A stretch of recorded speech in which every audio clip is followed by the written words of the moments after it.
नमस्कार दोस्तों, आप सभी का फिर से स्वागत है अपने इस YouTube चैनल एग्जाम स्टडीज पे में। दोस्तों, आज हम फिर से देखने वाले हैं साइंस के ऐसे महत्वपूर्ण प्रश्नों को जो कि एग्जाम की दृष्टि से बहुत ही महत्वपूर्ण हैं।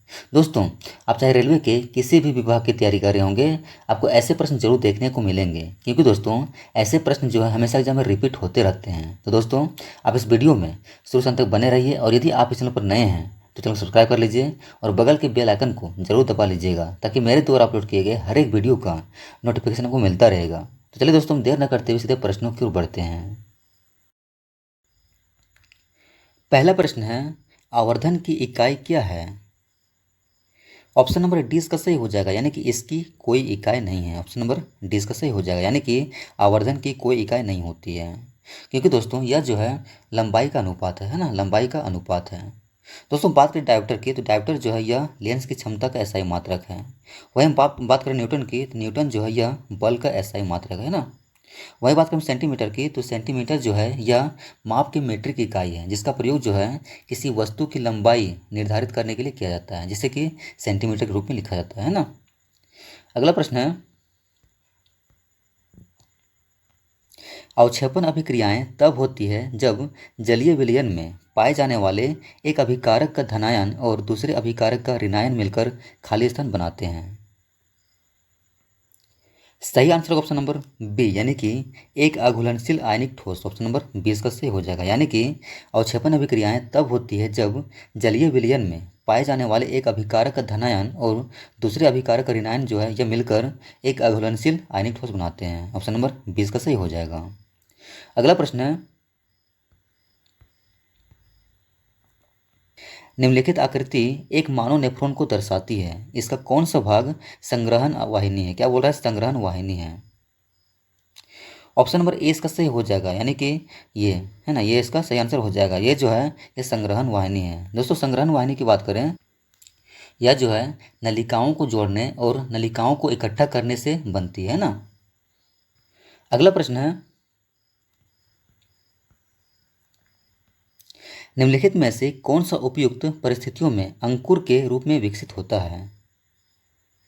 ऑप्शन नंबर सी इसका सही हो जाएगा, यानी कि भ्रूण। भ्रूण इसका सही आंसर हो जाएगा, यानी कि भ्रूण जो है यह अंकुर के रूप में विकसित होता है। अगला प्रश्न है, जलीय सोडियम क्लोराइड के इलेक्ट्रोलाइटिक अपघटन के दौरान क्रमशः एनोड और कैथोड में निम्नलिखित में से कौन सी गैसें विकसित होती है? सही आंसर ऑप्शन नंबर सी, यानी कि एनोड पर क्लोरीन गैस और कैथोड पर हाइड्रोजन गैस है। ऑप्शन नंबर सी इसका सही हो जाएगा, यानी कि जलीय सोडियम क्लोराइड के इलेक्ट्रोलाइटिक अपघटन के दौरान क्रमशः एनोड और कैथोड में कौन सी गैस विकसित होती है? तो एनोड पर क्लोरीन होती है और कैथोड पर हाइड्रोजन गैस है ना। ऑप्शन नंबर सी इसका सही हो जाएगा। अगला प्रश्न है, क्या होता है जब जलीय सिल्वर नाइट्रेट को सोडियम क्लोराइड विलयन में मिलाया जाता है? सही आंसर ऑप्शन नंबर डी, यानी कि सिल्वर क्लोराइड का सफ़ेद अवक्षेप बनता है। ऑप्शन नंबर डी इसका सही हो जाएगा, यानी कि जब जलीय सिल्वर नाइट्रेट को सोडियम क्लोराइड विलयन में मिलाया जाता है तो क्या बनता है? तो सिल्वर क्लोराइड का सफ़ेद अवक्षेप बनता है ना। ऑप्शन नंबर डी इसका सही हो जाएगा। अगला प्रश्न है, संतृप्त कार्बन यौगिक सामान्यतः खाली स्थान होते हैं। ऑप्शन नंबर सी इसका सही हो जाएगा, यानी कि असंतृप्त यौगिकों की तुलना में कम अभिक्रियाशील। ऑप्शन नंबर सी इसका सही हो जाएगा। अगला प्रश्न है, उस प्रक्रिया का नाम बताइए जिसके माध्यम से कोशिका झिल्ली में गैसीय विनिमय होता है। सही आंसर ऑप्शन नंबर ए, यानी कि विसरण। विसरण इसका सही आंसर हो जाएगा, यानी कि विसरण के द्वारा क्या होता है कि कोशिका झिल्ली में गैसीय विनिमय होता है। ऑप्शन नंबर ए इसका सही हो जाएगा। अगला प्रश्न है, आधुनिक आवर्त सारणी में परमाणु आकार समूह में नीचे की ओर बढ़ता है, क्यों? ऑप्शन नंबर सी इसका सही हो जाएगा, क्योंकि कोष की संख्या जो है बढ़ जाती है। ऑप्शन नंबर सी इसका सही हो जाएगा, यानी कि आधुनिक आवर्त सारणी में परमाणु आकार जो है समूह में नीचे की ओर बढ़ता है। क्यों बढ़ता है? तो क्योंकि कोष की संख्या जो है बढ़ जाती है, इसीलिए है ना। ऑप्शन नंबर सी इसका सही हो जाएगा। अगला प्रश्न है, ट्राइड शब्द का प्रयोग किसने किया था? सही आंसर ऑप्शन नंबर ए, यानी कि Johann Wolfgang Dobereiner. Option number A इसका सही हो जाएगा, यानी कि ट्राइड शब्द का प्रयोग सबसे पहले किसने किया था? तो जोहान वोल्फगैंग डोबेरेनर ने। अगला प्रश्न है, डीसी और एसी जनरेटर के बीच सबसे आवश्यक अंतर क्या है? ऑप्शन नंबर सी इसका सही हो जाएगा, यानी कि डीसी जनरेटर में अस्थायी चुंबक होता है और एसी में विद्युत चुंबक होता है। ऑप्शन नंबर सी इसका सही हो जाएगा। अगला प्रश्न है,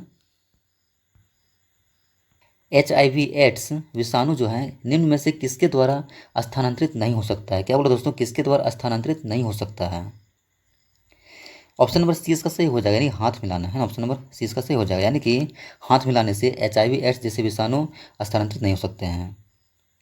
अगला प्रश्न है,